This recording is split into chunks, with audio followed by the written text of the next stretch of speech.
In this video, I'm gonna teach you how to use a MasterCard for online purchases. It's a very easy process, so make sure to follow along. You will be able to use any eligible MasterCard, credit card, or debit card for online purchases. The process is extremely simple, and most websites, stores, or services nowadays are going to accept MasterCard branded credit or debit cards. While it is still possible for you to use prepaid or gift cards for online payments, I cannot guarantee that this is going to work for those. But for credit and debit cards, you won't have any issues whatsoever using them for online payments. So in this video, I'm going to show you how to use your MasterCard for online payments through Amazon, but of course, you can select any other website, store, or service where you want to use the card. As long as they accept credit or debit cards as a payment method, you will be good to go.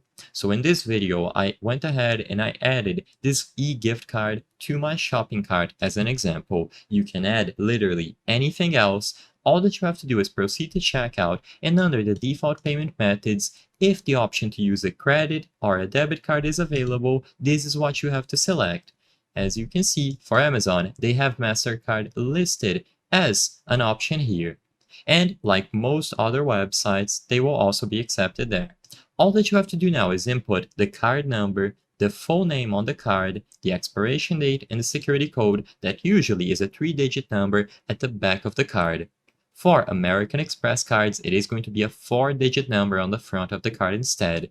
As long as you input the card number, expiration date, and the name of the card here, you will be able to complete this purchase and use your MasterCard for online payments. It is extremely simple, and you can repeat this process in any website, service, or store that accepts these sorts of cards as a payment method. I hope I was able to help you on how to use MasterCard for online payment. If this video helped you, please be sure to leave a like and subscribe for more very easy tips. Thank you for watching.